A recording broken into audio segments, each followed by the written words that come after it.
This is Luke Georgia. In this presentation, I'll be detailing my clinical placement, which covers my experience at the Exercise Physiology Clinic in Freewood Leisure Centre. This presentation will also detail how I've covered all the ESSA accreditation scale of practice.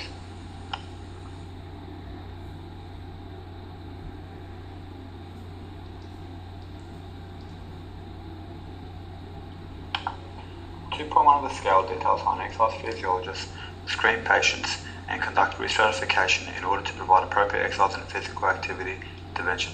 The Freewood Leisure Centre uses the ESSA Adult Pre-Screening Tool, or the APSS. The importance of the pre-screen is to determine whether the patient is ready to begin exercise intervention and to justify any contraindications. The Adult Pre-Screening Tool consists of 3 stages. Stage 1 is compulsory, consisting of 7 simple questions that identify those at high risk of cardiovascular, metabolic, or respiratory disease.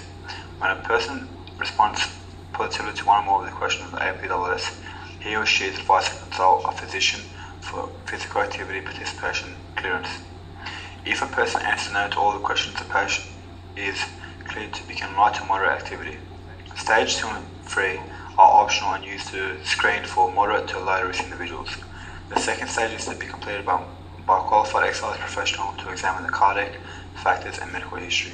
The third stage assesses objective measures such as body mass index, waist girth, and blood pressure in order to gain further insight into the cardiac risk factors that the client may present.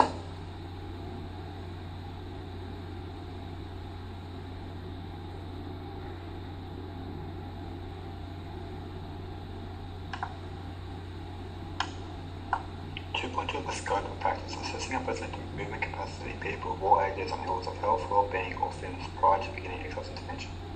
Tests such as the Berg's balance test, aerobic musculoskeletal pain questionnaire, and the 6-minute walk test were chosen to be completed relative to the patient's condition. One test that was frequently used to assess the patient's movement capacity during the clinical placement was the Berg's balance scale.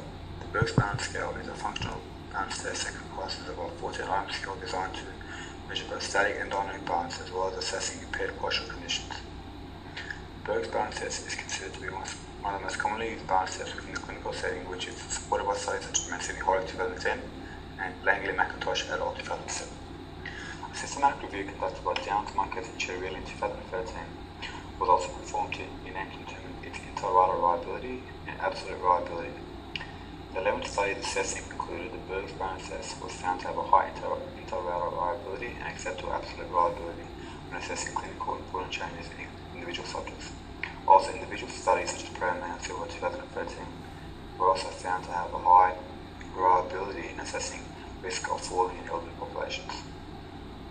Secondly, the Cerebral Musculoskeletal Pain Questionnaire is a yellow flag screening tool that predicts long-term disability and failure to return to work when completed for 12 weeks following a soft tissue injury. A cutoff score of 105 has been found to predict those who will recover with a 95% accuracy, those who will have no further sick leave in the next 6 months with 85% accuracy, and those who will have long-term sick leave with 65% accuracy. Thirdly, the 6-minute walk test was also commonly used to assess a patient's cardiovascular fitness. 6-minute walk test is an easy to undertake test and practical. Scores of the 6-minute walk test have been found to be strongly associated to overall body function. It also gives me a preview into the patient's gait issues.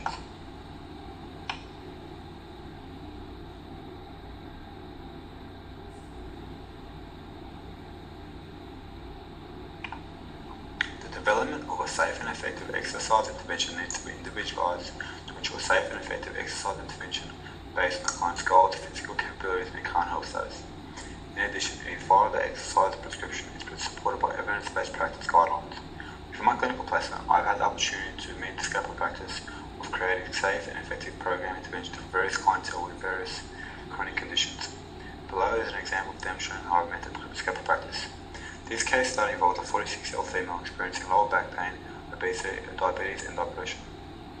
The patient was referred to the clinic by the local GP. The patient has minimal history of exercise and is hesitant to begin exercise for lower back pain and depression. However, I understand that she needs exercise to improve her current health status and manage her diabetes.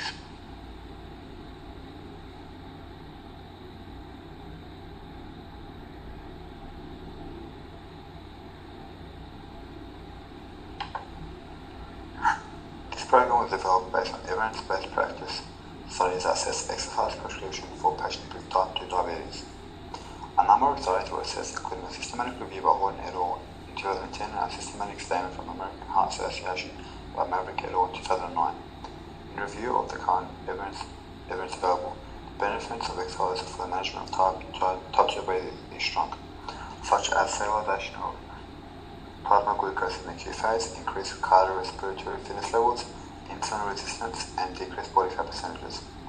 Exercise prescription should include a combination of both strength and aerobic training activities, with a minimum of 110 minutes a week of moderate or intense exercise, or 125 minutes per week of vigorous intensity exercise. No more than 2 consecutive days without training, 2 or more training days per week.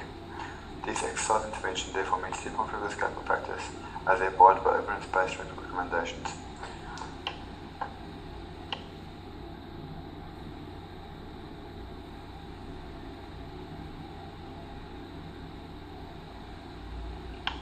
For the scope of practice, provision of health education and advice and support to enhance health. The third week of my placement, I last conducted a presentation about metabolic syndrome to all the patients who will come.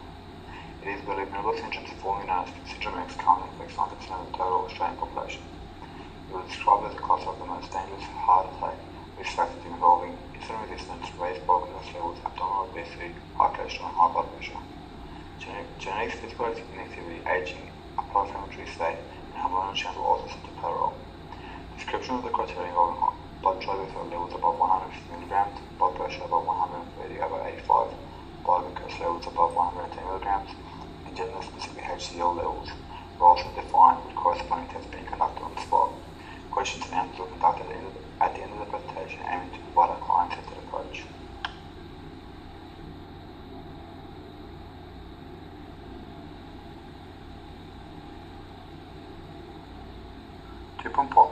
.5 of the scope of practice. Provision of exercise intervention and advice for those at risk for developing chronic conditions or injury. The case study I chose was a 53-year-old male which has recently been diagnosed with insulin resistance and has a long history of being overweight and sedentary. The patient wanted professional advice on how to go about changing his lifestyle. Firstly, I explained the physiology of insulin resistance. I explained how different lifestyle factors commonly lead to insulin resistance, causing the pancreas to produce more and more insulin until the pancreas can no longer produce sufficient insulin for the body's demands, causing blood sugar levels to rise. I also pointed out how insulin resistance is a risk factor for development of diabetes and heart disease. We discussed an intervention plan which involved exercise routine, involving both resistance and cardio, with change of food.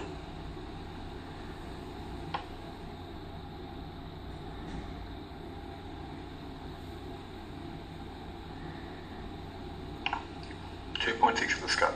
Provision of clinical exercise prescription for those with existing chronic and complex medical conditions. I chose to look at this case study a 63-year-old male who suffered a stroke approximately 12 months ago. He has hemoptysis on his left side of his body and is overweight with a BMI of 33. People who suffer stroke in the lower region of the brain, as in this patient's case, predominantly suffer motor cortex and sensory cortex disability, explaining his current physical condition. This patient, however, could communicate well. Over the last 6 months, this patient has reported his conditions have worsened with a decrease in flexibility and range of motion. This patient has also recently cancelled his gym membership because he said he feels out of his comfort zone and unsafe.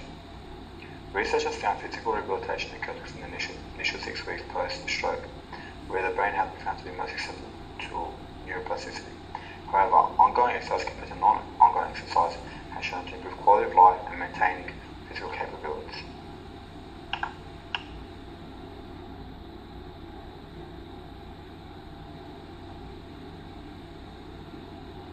2.7 of the scope.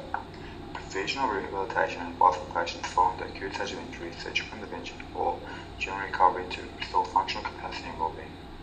Throughout my clinical placement, I've had the opportunity to design and implement a number of exercise interventions to provide advice to patients at risk of further complicating a current injury or at risk of developing chronic conditions. An example of this can be seen with a 65-year-old patient who was into tendonitis of the supraspinatus tendon of the shoulder, which was believed to have occurred due to repetitive overhead movements in the patient's occupation as a civil market worker. Scapular humeral rhythm was poor. The patient also presented with a lag of the scapular interrotators. Pain-free range of motion was addressed, and posture deficiencies were also noted. The Patient was advised to rest from aggravating activities and practice stretching and pendulum exercises. Functional exercises and biomechanics of how the client performs the work duties were also addressed, and the client was given verbal information pertaining to the importance of keeping strong and changing her daily activities to minimise further aggravation. The importance of correcting posture was also discussed with the patient. Progressions were made with client feedback and always worked within the patient's pain-free range of motion. Intensity increased as per client feedback. As the client increased pain range of motion, biomechanics of the current work activities were addressed. The inclusion of functional exercises were introduced to improve overall strength and were later integrated into the program.